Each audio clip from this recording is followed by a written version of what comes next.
Hey y'all, Justin with Kayak Catfish, and today's video I'm going to go over the Hobie Evolve electric motor kit. I've been using this on my Outback for the last few weeks, and during that time I have used it in both the Mirage drive well, which you see it's set up for here, and I've also had it attached to my twist and stow rudder, which is an option for those of you with an Outback or Revolution model. Now, I thought I would put this video together to kind of be a resource for those of you who are interested in this motor. Before I bought it, I had a lot of questions that I just couldn't seem to get answered, so I thought I'd do this video and just kind of answer the questions that I had. Now, this video is kind of going to flow into a few different sections. First off, I'm going to talk a little bit about the motor. I'll show you how to set it up, how to operate it. Then I'll show you both mounting locations, the Mirage drive mount and the rudder mount. Then I'll go over the pros and cons of each mounting location because they both have their own set of advantages and disadvantages. And then finally, I'll wrap up this video just by going over why I chose the Hobie Evolve versus the other motor options available for the Outback. And I'll kind of give you my overall impressions and just tell you also some things that I would like to see changed about this motor going forward. Now, before we get started with all this, let me just put this out there. I do not work for Hobie, and I do not work for Torqeedo, which is the company that supplies the motors for the Hobie Evolve. I paid full price for this out of my own pocket, and nobody's greasing my palms to make this video.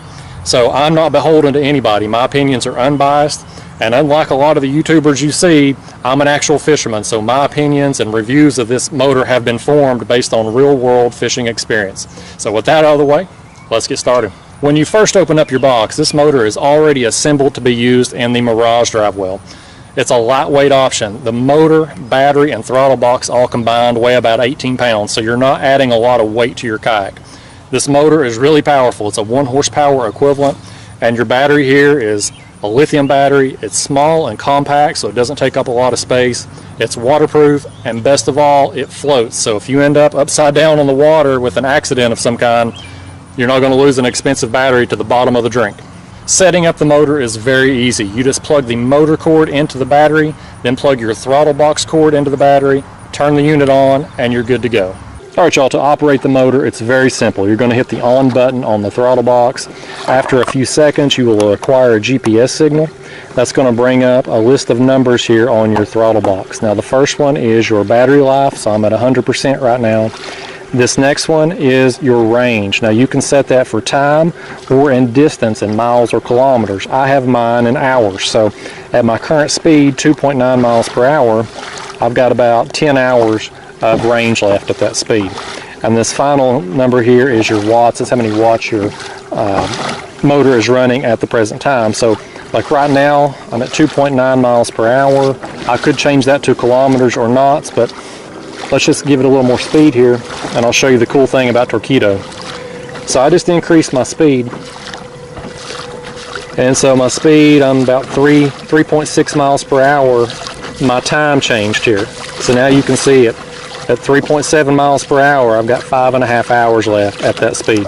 And that's the really cool thing about Torqeedo, is you always know exactly how much battery you have left so that you're never going to run out of juice before you get back to the launch. Very cool feature. For mounting options, the Mirage drive mount is pretty straightforward. You just drop it in the Mirage drive slot just like you would your pedals. It clicks in, you remove the prop alignment tool, and you're good to go. Removing the motor from the Mirage drive slot is just as easy. You turn the motor off, put your prop alignment tool in so that your blades are straight up and down, and lift the motor out. To install the motor to the rudder, you're going to need some basic hand tools and about an hour of your time. You'll have to disassemble the Mirage drive mount and place it on the rudder. Fortunately, the Hobie instructions are step-by-step with pictures, so it's a very simple process and easy to do. Now, this rudder mount option is really what drew me to the Hobie Evolve. Unfortunately, there's not a lot of information available on it. But after spending some time with it here these last few weeks, I can maybe answer some of your questions. I certainly answered my own. Now, the first thing I wanted to know was how much drag would that motor create when just using the Mirage drive? And the answer to that is about a half a mile an hour speed loss. My normal casual pedaling pace with just the Mirage drive and sailing rudder combo is about 3.5 miles an hour. With the Mirage drive and rudder mounted motor, it's about 3 miles an hour. So about a half a mile an hour speed loss. The next concern I had was the durability, because that motor adds a few pounds of extra weight back there to the rudder. How is that going to affect the rudder assembly and the stow and deploy cables? And Hobie actually addresses this in their instruction manual. Now, if you have a newer model Hobie with 2 screws holding your up handle in place, you don't need to do anything. It is more than capable of handling it. If you have one of the older models with only one screw, you will need the reinforcement kit. The final question I had about the rudder mounted motor was how well it would serve as an actual rudder while not under power. I was told beforehand it would not function well, but it actually surprised me once I got it out on the water. I'm going to show you some clips now of the various mounting options. First off, I'm going to show you just the Mirage Drive and sailing rudder combo, just so you can get a reference. This next clip I'm going to show you here is using the Mirage Drive with the rudder mounted motor while not under power. As you can see, it's not quite as tight a turning radius as the Mirage Drive sailing rudder combo, but it's still adequate for my needs. This next clip shows the Hobie Evolve down in the Mirage Drive well. As you can see, it's pretty comparable to the Mirage Drive sailing rudder combo. And this last clip here shows the rudder mounted motor under power. As you can see, this is the tightest turning radius of all the mounting options. Now there are some pros and cons for each mounting location. The pros for the Mirage Drive mount are, it's a faster overall top speed. You get about 5.1 miles an hour on the Hobie Outback. It also has better steering at higher speeds. Removing weeds is also very simple. You can just lift out the motor and clear any weeds that get on the prop. And the last thing is you can completely remove the motor and go back to the Mirage Drive very easily. This is important if you're fishing tournaments that don't allow motors. You can very quickly change it back. As for the cons for the Mirage Drive mount, the big one is the fact that the motor doesn't give. So if you hit a submerged object, something like a rock or stump, something that just won't give, you're not only at risk for damaging your motor, but also the kayak as well. Another con is the fact that you can't use the Mirage Drive in conjunction with the motor, so you're going to have to carry it separate somewhere else in the kayak. And lastly, this motor, it's pretty loud. The Torqeedo motors, that's been one of the complaints from a lot of people, is the noise. So if you have it mounted in front of you in the Mirage Drive slot, it's going to be a lot louder than what it sounds like when it's in the back off the rudder mount. The pros for the rudder mount option are, first off, it flips up if you hit a submerged object, so you're going to be a lot less likely to damage your kayak if you hit something. You're also going to be able to use it in conjunction with the Mirage Drive. You're going to have a better turning radius, it's going to be quieter because it's behind you, and you don't have to remove it for transport. The downsides for using the rudder mount motor are, it's an overall slower top speed. You get about 4.9 miles per hour for your top speed. The steering also becomes a little bit more difficult above 4.5 miles per hour. You really have to kind of hold down the steering handle. Weeds are also a problem with the rudder mount. It becomes a lot more difficult to clear them. You need something, a hand paddle or something that you can reach back and be able to clear those with. If you're someone who fishes tournaments where motors aren't allowed, it's going to take you about 10 to 15 minutes to take the motor off and put your old rudder back on to be able to fish that tournament. And then of course, as I already mentioned, there's the issue of drag. You lose about a half a mile an hour when just using the pedals. Overall though, I am very impressed with the Hobie Evolve. I'm glad I chose it over the other options that were available. Now as far as what those options are, you have the Torqeedo 403 ultralight model, and I actually had one of those a couple years ago. I had it mounted on the back of my Outback next to the rudder, and it just didn't work out. Quite honestly, I hated it. Having the motor mounted next to the rudder, it really negatively impacted the steering. I couldn't hardly steer at all with it. On top of that, the 403 mount, I just didn't like it. It was a pain to take on and off, so that setup just didn't work for me.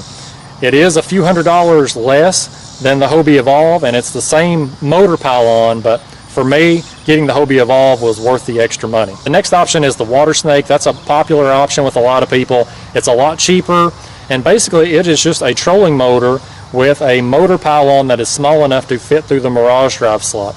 People cut down the shaft and they mount it in one of the Mirage Drive cassette plugs. Now for me, while I'm impressed with the price of them, I didn't want to have to fool with the battery situation. I was going to have to get some big heavy deep cycle battery. I've done that before with another kayak. I'm not going down that road again. And also your speed options are kind of limited. You've just got some preset speed settings with the Water Snake.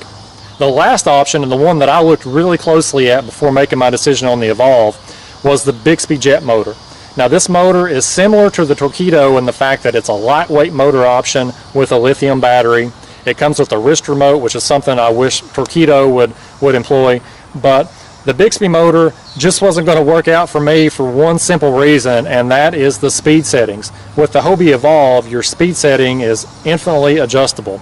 With the Bixby, you have 10 preset speed settings, and the slowest speed setting would move the Outback about 2 miles per hour. And for me, I'm a cat fisherman, I do a lot of trolling, and I need to go at about a half a mile an hour, and that Bixby motor was just going to move me way too fast. So even though it has the similar mounting options with the Mirage Drive mount and the rudder mount as the Torqeedo, and it's about half the price of the Hobie Evolve, it just wasn't going to work out for me. Now this Hobie Evolve unit, it's not perfect. There are some changes I would love to see made. First off, I would love for Torqeedo to get rid of the throttle box. Now don't get me wrong, I love the display settings. I love knowing how much battery life I have left and being able to see my range change based on the current speed I'm going. But the box itself is big, it's bulky, and it just gets in the way. I would much rather have a hand remote that I could attach to a lanyard around my neck or maybe attach to my PFD and be able to operate the motor like that. Another thing I don't like about the throttle box is the delay in responsiveness. When you first hit the throttle, you have about a split second there before the motor engages. Now I understand why that's there. That's a safety feature so that if you're reeling in a fish, you're landing a fish, and you accidentally bump that throttle, your kayak's not going to lurch forward.